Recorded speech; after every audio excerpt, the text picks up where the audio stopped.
My friends, the China we see in tech commercials, in drone videos flying over futuristic skyscrapers, and in content by dazzled influencers doesn't exist anymore. The China showcased every Sunday on Fantastico, it's melting away.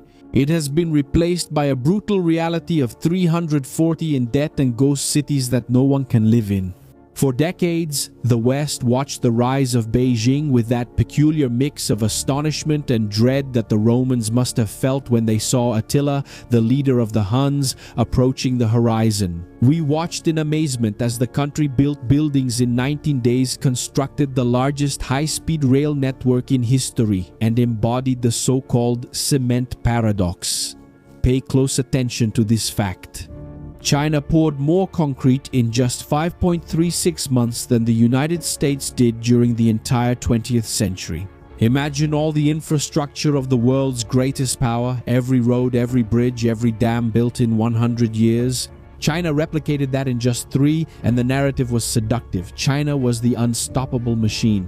The world's factory on an unstoppable march toward the throne of the 21st century, but that narrative has a fundamental problem. It is built on a carefully constructed lie, created with the patience of someone who has 5,000 years of practice in appearing to be what they are not. And today I'm going to take you inside what the Chinese Communist Party tries to hide at all costs. Behind the shining curtain of glass and steel in Beijing and Shanghai, there is a deeply corrupt and leveraged system, and according to the real indicators that censorship doesn't control, it is irreversibly bankrupt. The dragon is not just wounded, it is suffocating under the weight of its own ambitions. And today we're going to dissect the balance sheet trick and understand why the economic miracle turned into the biggest bankruptcy of our time. But now subscribe to the channel, turn on the notification bell, like the video, and share it before they delete this report. If you think the future has a Mandarin accent, wait until you see what happens when the showcase breaks and reveals the graveyard of debt behind it. To understand bankruptcy, you need to understand the mechanism of illusion. China doesn't just build infrastructure. It builds a narrative with the same industrial efficiency as the Soviet Union did. Anyone who is dazzled by humanoid robots in spotless factories makes the elementary mistake of an amateur financial analyst. He only looks at the assets and forgets that liabilities exist. He sees those marvelous bullet trains cutting across the land and doesn't see the shell companies that issued the junk bonds that paid for the tracks. Officially, Chinese government debt seems under control, orbiting at a comfortable 84% of GDP. But when we remove the accounting makeup and include state-owned enterprises and provincial debts, the real number shoots up to a staggering 340% of GDP. Yes, my friends, 340%. Imagine you earn 5,000 Rs but you owe 17,000 just in interest and installments. Multiply that by 1.4 billion people. That's China's real debt. 3 times more than they produce. But how did they get to this abyss, you ask me? By turning economic growth into a line on a bureaucrat's resume. In China, when Beijing sets a growth target of 5%, every mayor and provincial governor needs to deliver 6.5% to keep their position and get promoted. The problem is structural. Local governments are responsible for 85% of public spending but receive only about 50% of tax revenues. In addition, they are not legally allowed to take out loans directly. The creative solution was the creation of LGFVs, shell companies that use state land as collateral to take out billion-dollar loans through parallel channels. The result was decades of factory-like infrastructure construction without any real demand behind it. Today, China has, look at this, 50 ghost cities. There's no one living there, absolutely no one. And look at this number, which is even worse, 85 million vacant housing units. In other words, 85 million houses and apartments where nobody lives. And that's enough to house the entire population of France, but the buildings are empty. It's growth built on concrete, not on need. And when market logic is distorted like this, the price will always be paid with astronomical interest. With the stock market restricted and unstable, the average Chinese citizen has put decades of savings into a single asset, real estate. The belief that property would never lose value was so strong that couples would even get divorced on paper just to get around the legal limits on multiple purchases and keep speculating. That house of cards has collapsed. Giants like Evergrande and Wenke imploded, and entire housing projects came to a halt halfway through construction. The middle class has now coined a phrase that carries all the cruelty of the system. We work our whole lives to pay off debts for walls that were never finished. And to disguise the agony, the system's desperation has reached levels of performative surrealism.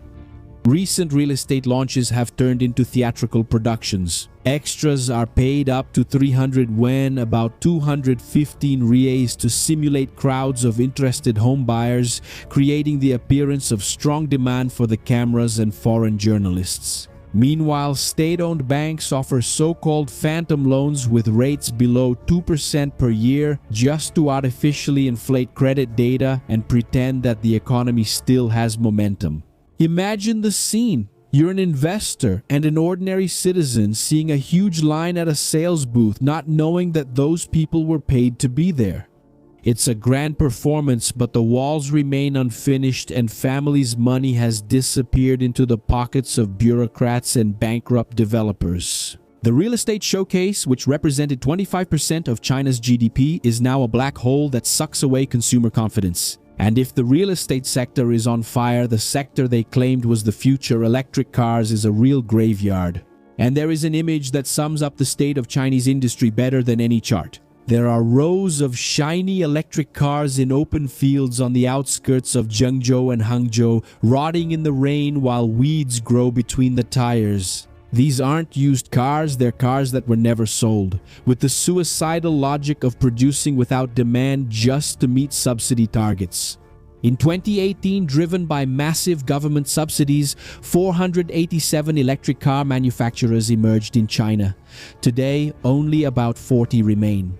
The forecast is that only 15 will survive until 2030. The goal was never to sell cars for profit, it was to make it look like China dominated the green future. The result was an installed capacity for 55 million vehicles per year. That's twice the actual demand. This led to price wars that made every unit sold a calculated loss and caused the cascading bankruptcy of hundreds of brands. More than 2.5 million owners were left behind with discontinued cars, no warranty, no parts, and no insurance. In Shanghai, a man tried 13 times to get the dealership to fix a technical issue with his Honky brand car. On the 13th refusal, he went to get a sledgehammer from the trunk and destroyed the vehicle piece by piece in the street in front of the cameras. The scene spread nationwide because everyone understood the feeling. The anger of being deceived by a technological showcase that underneath the surface is just metal, debt, and neglect. The government is now trying to push these vehicles onto unemployed youth as bargains, but people have already realized that the Chinese electric future was born with an expired battery. Engineers call this cumulative load collapse. The bridge doesn't give way at the first crack, but when the last truck enters the wrong lane. And Donald Trump was that truck. Chinese manufacturing entered 2025 in a near-bankrupt condition to maintain export volumes and the jobs that sustain social peace. The factories were selling below production cost. It was systemic doping, a bet that volume would kill the competitors before the cash ran out. But this strategy depended on a single foundation: extraordinarily cheap energy. For years, China benefited from deals with the outcasts of the global system. Iranian oil arrived with aggressive discounts. Venezuelan oil followed the same logic. These were political relationships turned into energy subsidies. With Trump's return to power, that silent agreement evaporated. The maximum sanctions on Iran shut off that tap. The pressure on Venezuela dried up the other one. Overnight, the cheapest input in the Chinese production chain was no longer available on the same terms. The energy cost for factories skyrocketed, and in an industry that was already operating with no margin, any increase is fatal. At the same time, American tariffs turned the main destination market into a customs fortress. The squeeze tightened, production costs went up, and the price the market accepts went down. In the industrial zones of Guangdong, entire factories are being dismantled and sold as scrap to pay off the debts that built them. The industrial heart of the planet is stopping, and beneath this mountain of debt, there's a problem that no central bank can solve: biology. The accelerated transition and the one-child policy have thrown China into a demographic abyss. The fertility rate has plummeted to 0.93 births per woman in the big cities. That's less than a quarter of the replacement rate. Today, China has more people over 53 years old than under. By 2050, the country will lose 250 million working-age adults. Without young people, there is no cheap labor force, no consumption, and no tax base to support pensions. At the end of all macroeconomic theory, there is a person trying to survive. In today's China, that person is the worker who receives his salary 3 months late but doesn't quit because he knows there's nothing out there. Informal workers compete for odd jobs that pay 180 yuan a day, about 130 Rs, and sleep in tricycles between shifts because it's not worth going home. Rental woman. On social media, the phrase of the moment is "I'm broke, truly broke." The hope of getting rich, the central promise that the Communist Party made to its people in exchange for obedience, has been replaced by the silent conviction that effort is no longer worth it. Regimes survive poverty, but what destroys them is the loss of faith in the future. Winter has arrived and no one in Beijing knows when it will end. China tried to buy time with a 10 trillion yuan debt swap, consolidating hidden debts into government bonds to reduce interest rates. I know it's complicated. It's the macroeconomic equivalent of paying off a maxed out credit card with another credit card.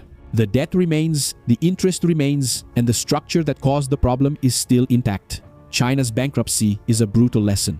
Building infrastructure without demand and prioritizing political goals over market logic is a recipe for collapse. The Chinese miracle is coming to an end, my friends. And what we see now is the painful decline of an empire built on sand that looked like marble. But I want to hear from you. The board is set and the display window shattered. Do you think China can still reinvent itself? Or are we witnessing the final collapse of the dragon? Leave a one-word comment: showcase or balance. I read every comment to adjust our next analysis. Now shield your mind. What we discussed here is just the tip of the iceberg. If you want to go deeper, we have our intelligence bunker. The link is in the description, in the pinned comment, and via the QR code on your screen. There's a lot I can't share here.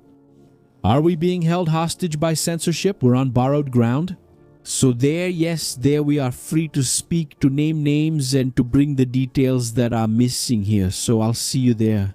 And I also want you to enjoy our series and movies channel with fantastic recommendations with the latest movies, the shows that talk about what's happening in the world. No woke culture, no whining, everything for you to enjoy with your family. My friends, I'm Shimon Oliveira, and I'll see you in the next video. See you then.